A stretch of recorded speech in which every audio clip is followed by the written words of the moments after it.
दोस्तों, आज की वीडियो में मैं आप लोग को स्वागत करता हूं। तो दोस्तों, आज की वीडियो में हम लोग सीआईडी सीजन 2 की थर्ड एपिसोड के बारे में बात करने वाले हैं। तो दोस्तों चलिए वीडियो को शुरू करते हैं। तो दोस्तों सबसे पहले दिखाया गया है एक ट्रेन दिखाया गया है और उसमें एक लड़की जो है अपने पति को ढूंढते हुए दिखाया गया है, सब लोगों को पूछते हुए दिखाया गया है और आरपीएफ वालों से बातचीत करते हैं और उसके बाद उसकी पति का कुछ पता नहीं चलता है। उसके बाद ही वो बातचीत चल रही होती है, एक आदमी की चीख सुनाई देती है क्योंकि उसको एक सूटकेस मिला होता है और उसमें जो है एक खून लगा होता है। और ऐसे ही उसके बाद आरपीएफ वाले वहाँ पे जाते हैं। जाने के बाद जो है वो बैग को खोल के देखते हैं तो उसमें टुकड़े में कटा हुआ लाश होता है और उसको देखते हुए वो लड़की जो है वो बेहोश हो जाती है। उसके बाद आरपीएफ वालों को बुलाया जाता है। आरपीएफ वालों जैसे सीआईडी वालों को बुलाया जाता है। जैसे ही सीआईडी वाले आते हैं वो चेक करते हैं कि कितना टुकड़ा हुआ है और उन लोगों को पता चल जाएगा कि 26 टुकड़ा हुआ है। उसके बाद जो है अभिजीत सर बोलते हैं कि ये क्या हुआ, कैसे हुआ, उसकी पत्नी बताएगी। उसके बाद अभिजीत सर उसके पास जाते हैं, बातचीत करते हैं उसको और वो बोलता है कि मेरे पति को ला दीजिए। उसके बाद वो बोलता है कि अभिजीत सर बोलता है कि आपको क्यों लग रहा है कि वो अपने पति का है। और वो ऋचा बोलती है कि उसका ब्रेसलेट और कपड़े और अंगूठी वगैरह सब उसकी पति का था। उसके बाद बोलते हैं अभिजीत सर उसको वेटिंग रूम में लेके जाओ बोलते हैं। उसके बाद जो है वो आरपीएफ वाले से पूछताछ करते हैं कि रात में क्या हुआ, कैसे हुआ और सीसीटीवी के बारे में पूछते हैं। उसके बाद आरपीएफ वाले बोलते हैं कि सीसीटीवी अभी तक इस ट्रेन में लगा नहीं है और जल्द ही लग जाएगा और रात में क्या हुआ था और वो बताने लगता है। उसके बाद जो है दिखाया गया है आगे। उसके बाद आरपीएफ वाले और पैसेंजर से पूछताछ की जाती है और वो लोग बोलते हैं कि रात भर में अच्छे से चल रहा होता है और हम लोग एक गेम खेले थे और उस गेम का मैंने ब्लॉग भी बनाया हुआ था। और ऐसे बोल के पूर्वी मैम को वो ब्लॉग दिखाती है, वो पैसेंजर दिखाता है। उसके बाद आगे जो है उसके वाले वो पैसेंजर बोलता है कि हम लोग रात से 2:30 बजे तक जो ट्रेन भुसावल स्टेशन से निकल चुकी थी और हम लोग उस टाइम पे सोने चले गए थे और वो दोनों भी सोने चले गए थे। लेकिन जो है रात को सोने चले गए थे और सुबह 6:30 बजे के करीब रिचार्ज चिल्लाने लगती है, उसकी पति नहीं है, ऐसे बोलता है वो पैसेंजर। उसके बाद आरपीएफ वाले से पूछताछ की जाती है फिर से और आरपीएफ वाले बताते हैं कि हम लोग 4.5 घंटे के लिए दरवाज़ा लॉक कर दिया था। उसके बाद इधर दिखाया गया है कि अवनी और पंकज को एविडेंस कलेक्ट करते हुए। उसके बाद दया सर उसके पास आके वो आरपीएफ वाले से बोलते हैं कि सारे गार्ड्स और आरपीएफ वाले सोए हुए थे क्या, इतना बड़ा हादसा हो गया, किसी को कुछ पता नहीं चला, ये कैसे हो सकता है। और जो है हड्डी को काटने में तो बड़ा हत्या लगता होगा, अपनी बोलती है। उसके बाद ये कैसे हो सकता है कि उसके बाद आगे दिखाया जाता है कि उसके बाद दया सर बोल देते हैं उन दोनों को कि डिब्बे को चेक करो अच्छे से और अगर खून की छींटे वगैरह पड़ी होगी तो पता चल जाएगा। उसके बाद जो है दिखाया जाता है कि एक पैसेंजर के साथ पूर्वी मैम बात करती है और वो पैसेंजर बोलता है कि ऐसा हो गया, हम लोगों को पता नहीं चला, ऐसा नहीं हो सकता, ऐसा बोलता है एक पैसेंजर। उसके बाद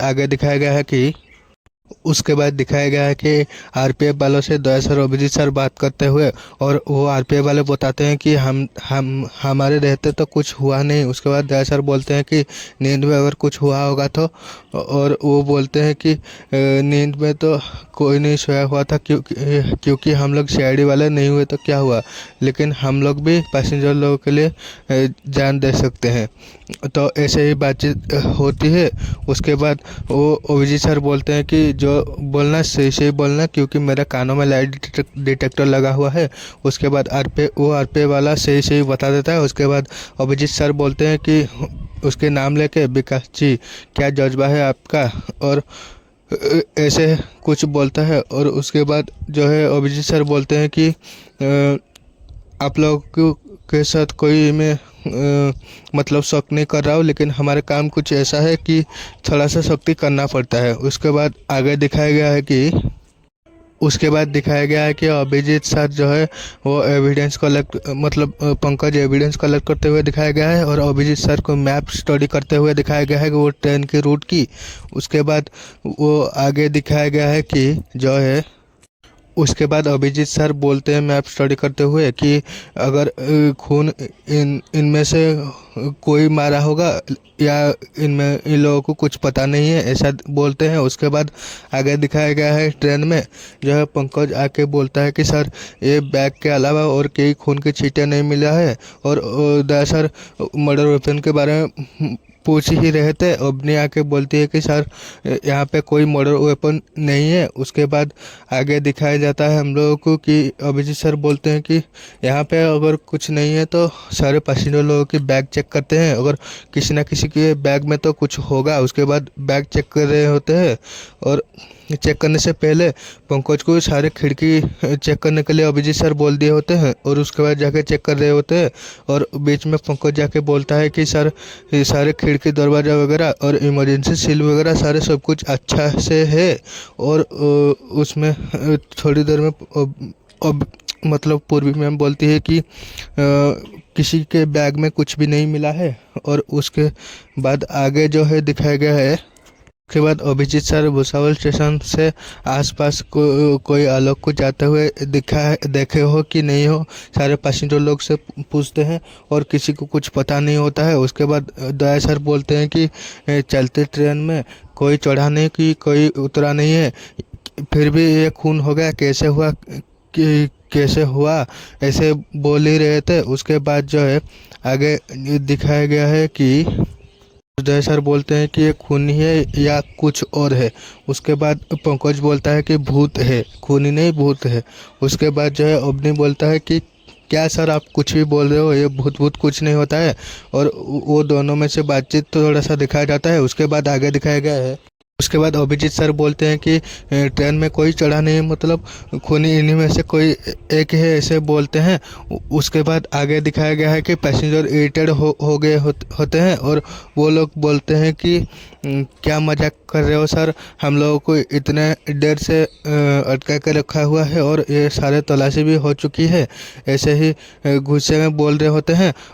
अभिजीत सर आके चुप कराते हैं उन लोगों को। उसके बाद बोलते हैं वो पैसेंजर लोग बोलते हैं कि कोर्ट के फैसला आने तक हम लोग को यहाँ पे रख के रखोगे क्या, ऐसा बोलते हैं। उसके बाद अभिजीत सर आके उन लोगों को चुप करा के बोलते हैं कि कोर्ट की फैसला तो आएगी तब आएगी, लेकिन हम में से कोई आप लोगों को जब तक जाने के लिए नहीं बोलता है तब तक आप लोग यहाँ पे जा नहीं सकते हो। उसके बाद आप लोगों का तलाशी होगा, ऐसे बोलते हैं। उसके बाद अभिजीत सर बोलते हैं कि उनकी आईडी और ट्रेन टिकट सारे कुछ मतलब चेक करिए सब लोगों को बोलते हैं। उसके बाद आगे दिखाया गया है कि उसके बाद पंकज आके बोलता है कि 26 से 26 पैसेंजर है लेकिन एक पैसेंजर नहीं है, मतलब वो खूनी है। उसके बाद अभिजीत सर बोलते हैं कि वो जो एक पैसेंजर गायब है वो लाश बन के लेटा हुआ है, ऐसे बोलते हैं अभिजीत सर। उसके बाद आगे दिखाया गया है कि उसके बाद जो है दया सर पंकज को बोलते हैं कि लाश को फॉरेंसिक लैब में भेज दो। और उसके बाद अभिजीत सर और दया सर बातचीत करते हैं कि उसकी पत्नी आलोक की पत्नी के साथ दोबारा बात करने के लिए बोलते हैं। उसके बाद उसके पास जाते हैं, बातचीत करते हैं।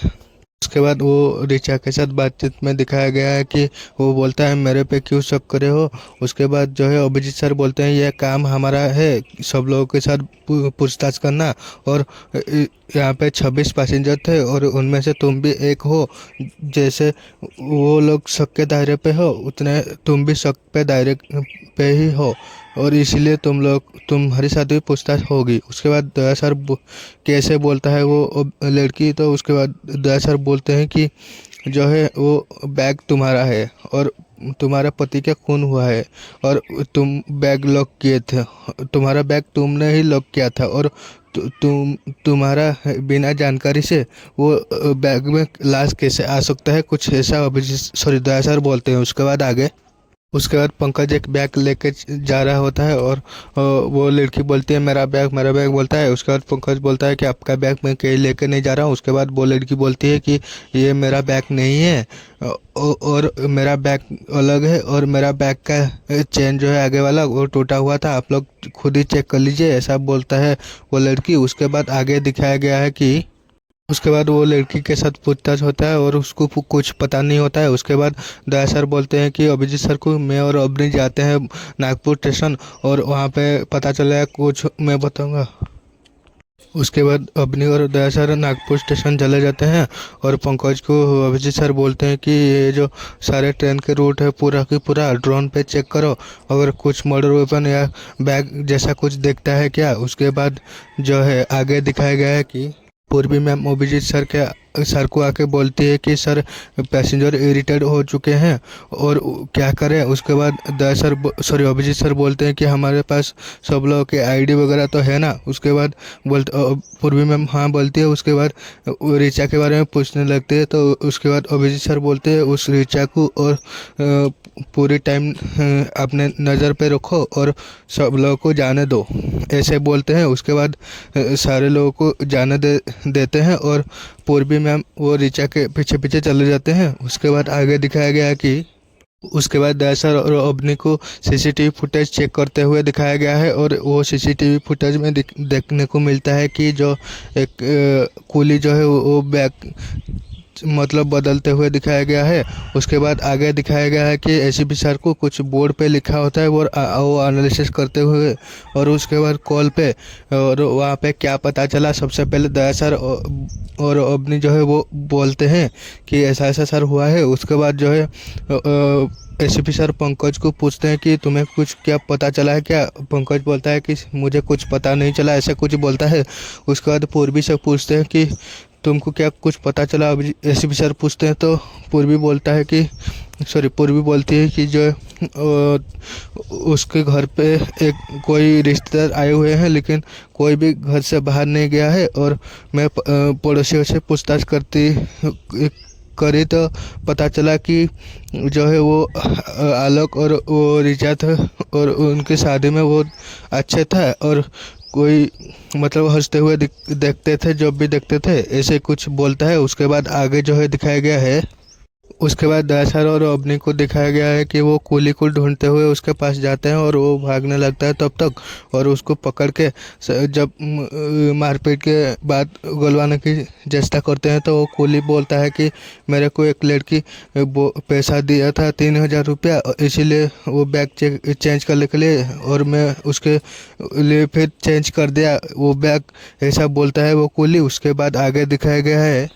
उसके बाद सबसे अपडेट लेने के बाद अभिजीत सर को एसीपी सर बोलते हैं कि ये जो है बाहर से सूटकेस आया था, उसी में से गड़बड़ कुछ हुआ था, और ये सारे क्या करे ऋचा का है, क्योंकि और पकड़े जाने से वे बोल सके कि मेरा तो सूटकेस चेंज हो गया था, कुछ ऐसे बोल के मतलब बचने की इरादा था उसका, ऐसे कुछ अभिजीत सर को एसीपी सर बोलते हैं। उसके बाद आगे दिखाया गया है, उसके बाद वो सूटकेस और आलोक के लाश के बारे में बातचीत होता है कि कैसे उस सूटकेस में गया और कैसे क्या हुआ, और ऐसे बातचीत होती है। उसके बाद एसीपी सर बोलते हैं कि ये सारे जो बातें जो है आलोक की लाश बताएगी। उसके बाद फॉरेंसिक लैब हम लोगों को दिखाया गया है और एक जलते हुए स्कल दिखाया गया है। उसके बाद जो है डॉक्टर सालुंके को एक पौधे पे पानी देते हुए दिखाया गया है, और उसके बाद डॉक्टर गार्गी आती है उसके पास और कुछ बातचीत होता है। उसके बाद वो स्कल पे हाथ लगाने वाली थी और डॉक्टर सालुंके उसको रोक के बोलते हैं कि खड़ूस ने मुझे गिफ्ट किया है।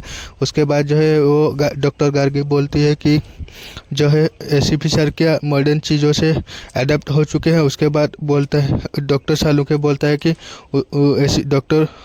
एसीपी के बारे में कुछ मत बोलना आगे से, ऐसे कुछ बातचीत होता है। उसके बाद आगे दिखाया गया है कि उसके बाद अभिजीत सर को फॉरेंसिक लैब में दिखाया जाता है। उसके बाद डॉक्टर सालुंके को बाहर बुला कर पूछते हैं कि क्या सर आप ऐसे क्या कर रहे हो कि सबकी तारीख निकल जा रहा है, लेकिन तारिका जी की तारीख कब आएगी, ऐसे कुछ बातचीत हो ही रही होती है कि सब लोग आ जाते हैं और वो लाश के बारे में पूछने लग जाते हैं। तो उसके बाद डॉक्टर सालुंके बोलते हैं कि वो लाश को सर जो है मतलब कुछ भारी चीज़ से कुछ मार के मतलब बदला गया है। उसके बाद जो है अभिजीत सर बोलते हैं कि ये तो हम लोग को पता है। उसके बाद आगे कुछ बोलिए, ऐसा कुछ बोलते हैं। उसके बाद जो है डॉक्टर सालुंके आगे बोलते हैं कि ये जो है लाश जो है बाहर से ही काट के लाया गया है, ऐसे कुछ बोलते हैं। उसके बाद आगे दिखाया गया है कि उसके बाद पूर्वी मैम बोलती है कि डॉक्टर सालू कैसे कि सर ये लाश कैसे और कहाँ काटी गई है बताइए।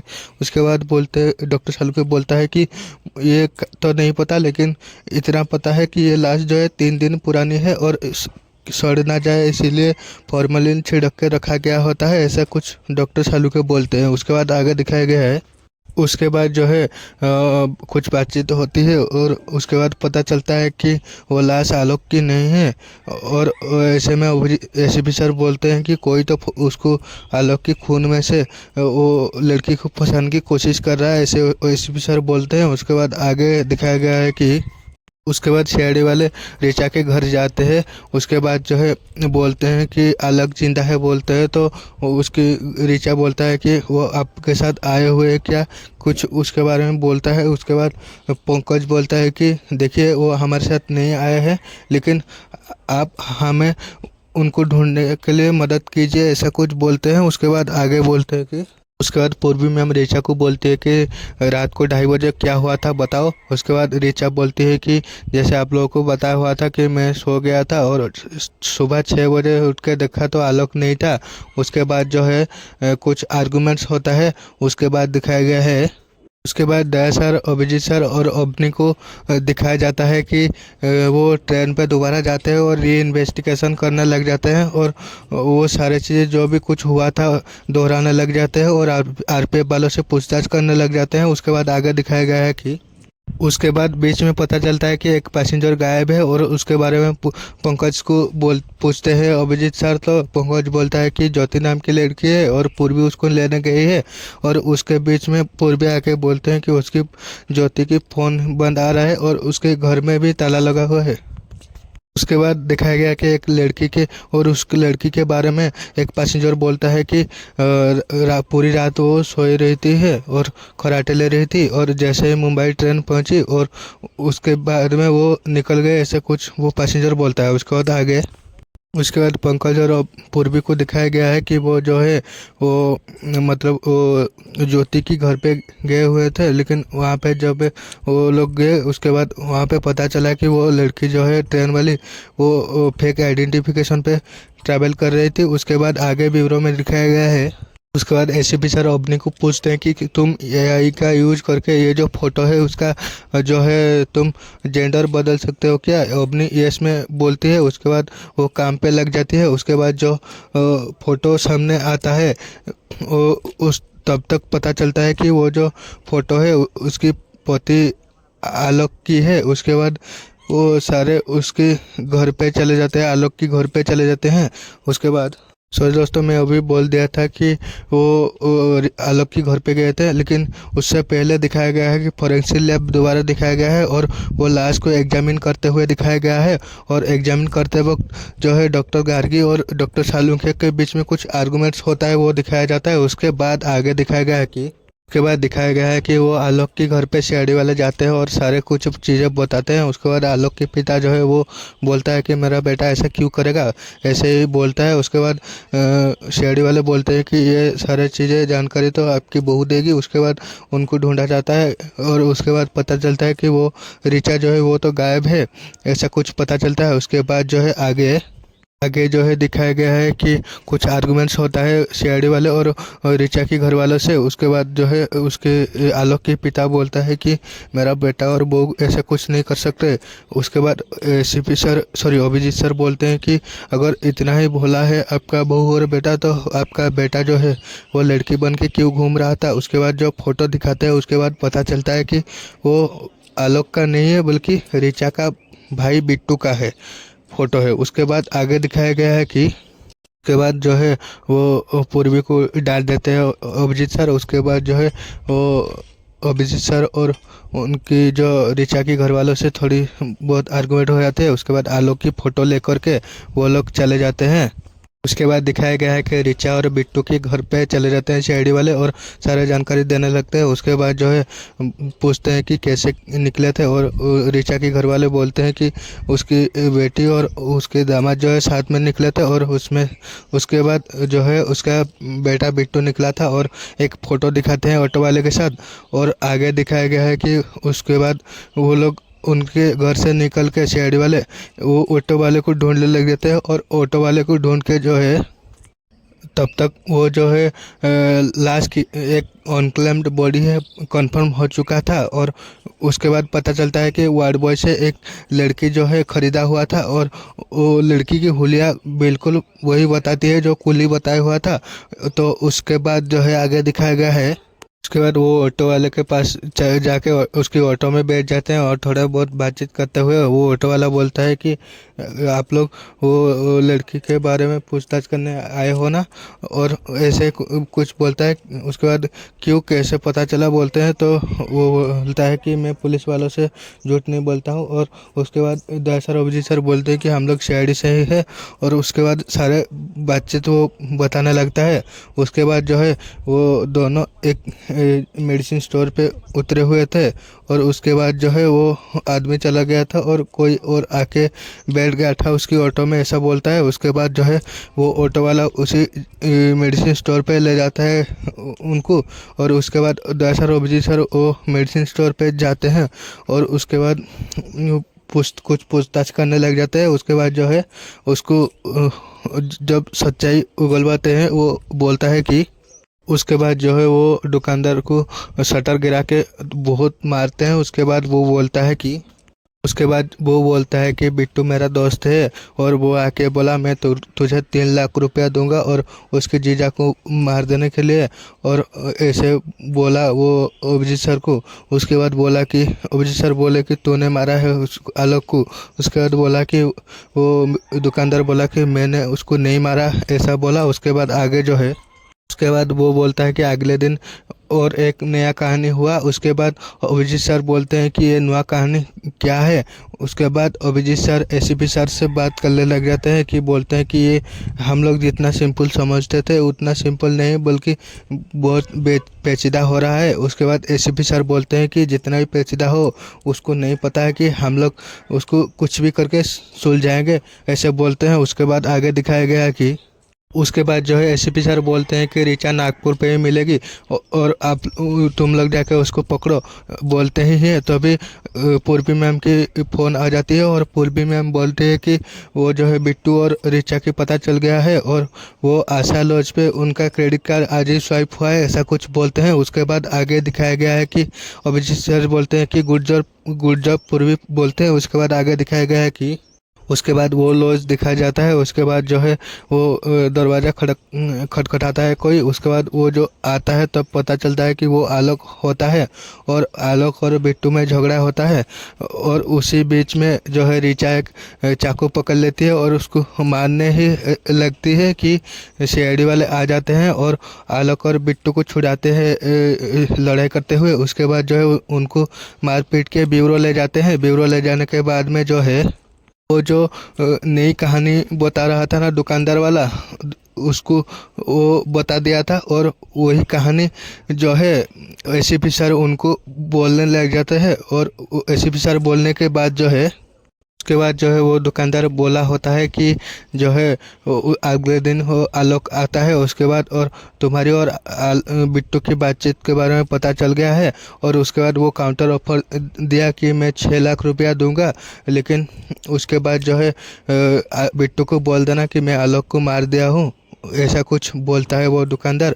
उसके बाद आगे दिखाया गया है कि एसीपी सर बोलते हैं कि फटाफट बोल दो नहीं तो बुरा फंसोगे, ऐसे बोलते हैं। उसके बाद आगे दिखाया गया है कि उसके बाद ऋचा बोलता है कि बिट्टू ने एक फर्जी स्कीम में पैसा लगाने के लिए आलोक से 30 लाख रुपया लिया था, और पैसा डूब जाने के बाद आलोक बोलता है कि उनका नागपुर वाला घर उसके नाम करने के लिए, उसके बाद अगर वो घर उनके नाम कर देते तो वो लोग सड़क पे आ जाते हैं, इसलिए फिर वो आलोक को मारने के लिए भाई बहन दोनों ने साजिश किए थे, ऐसा कुछ वो लोग बोलते हैं। उसके बाद जो है आलोक बोलता है, उसका प्लान आलोक बोल देता है, और उसके बाद जो है उसके बाद आलोक का प्लान जो था वो डिटेल्स में बताने लग जाता है। और वो बताने के बाद जो है उसके बाद पंकज बोलता है कि सारे कुछ तो सॉल्व हो गया, लेकिन वो चादर के अंदर जो खराटे मारा था वो कौन था। उसके बाद बिट्टू बोलता है कि वो मतलब उसमें चादर में तकिया थे, और जो है खराटे की टेप रिकॉर्ड करके हम लोगों ने प्ले कर दिए थे, कुछ ऐसा वो लोग बोलते हैं। उसके बाद आगे दिखाया गया है कि उसके बाद एसीपी सर बोलते हैं कि क्राइम कभी भी परफेक्ट नहीं होता है और कितना भी शातिर क्रिमिनल हो आखिर में पकड़ा ही जाता है, ऐसा बोलते हैं एसीपी सर। उसके बाद उन लोगों को जेल ले जाया जाता है और उसके बाद दिखाया जाता है कि एसीपी सर अभिजीत सर जो है पूर्वी को डांट दिए थे, इसके लिए माफ़ी मांगने लग जाते हैं। उसके बाद जो है पूर्वी मैम मजाक में बोलता है कि सर सॉरी मत बोलिए, लेकिन सीनियर अगर खड़ूस नहीं होगा तो काम जल्दी से नहीं होगा, ऐसे कुछ मजाक में बोलते हैं। उसके बाद जो है ये एपिसोड एंड हो जाता है दोस्तों। तो दोस्तों आप लोगों को सीआईडी का थर्ड एपिसोड कैसा लगा कमेंट करके बताना दोस्तों, और फोर्थ एपिसोड जल्दी ही आएगी, इसीलिए हमारे चैनल को सब्सक्राइब कीजिए, वीडियो को लाइक दें और एक नई वीडियो पे। तब तक के लिए जय हिंद, वंदे मातरम।